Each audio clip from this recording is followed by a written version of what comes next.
Des Moines, it took more than a year, but the Democratic presidential primary is finally coming to terms with the fact that Joe Biden isn't going to collapse before the first votes are cast. If anything, the landscape is tilting more in his favor. Biden's fundraising has improved. His polling is steadier, and his opponents barely touched him in the presidential debate on Tuesday, the final debate ahead of the Iowa caucuses.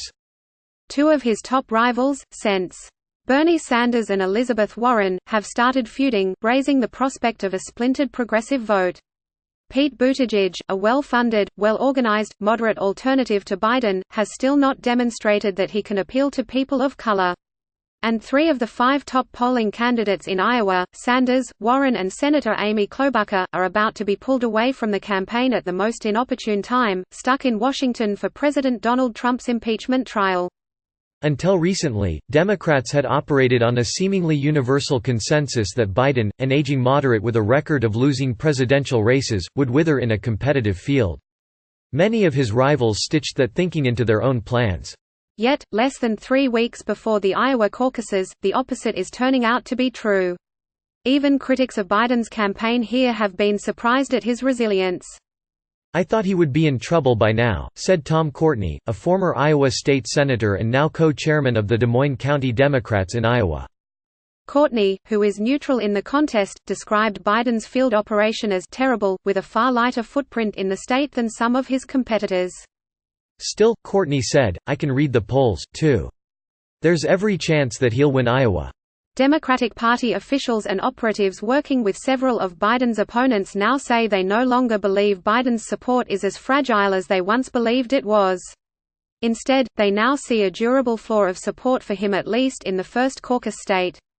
His opponents are preparing for defections to Biden on caucus night from supporters of more moderate candidates who have dropped out already, or who fail to meet the 15% threshold necessary to win delegates. Rival campaigns are urgently working to persuade caucus-goers and potential endorsers in Iowa to shift their support elsewhere. Earlier this week, Buttigieg was phoning supporters of Senator Cory Booker in Iowa shortly after his withdrawal from the contest, nurturing potentially critical lines of communication with caucus-goers suddenly without a candidate, according to a source familiar with his outreach. Courtney, like other Democrats, is aware that there is also a real chance there is no clear winner, with little air between Biden and 3 other frontrunners. And some Democratic operatives believe that if Biden finishes 3rd or 4th in Iowa and New Hampshire, his support may begin to crumble in later states, including South Carolina, where he now holds an enormous lead. But no one is betting on an implosion anymore. A Monmouth University poll of likely Iowa caucus-goers this week put Biden in first in Iowa at 24%. His frontrunner status nationally hasn't changed, and the burgeoning hostilities between supporters of Warren and Sanders have unnerved many progressive Democrats who fear the distraction could help Biden. When progressives fight each other, the establishment wins. Charles Chamberlain, chairman of the Political Action Committee Democracy for America, said in a prepared statement on Thursday, after audio surfaced confirming a post-debate confrontation between Warren and Sanders over Warren's accusation that Sanders told her privately in 2018 that a woman could not win the election.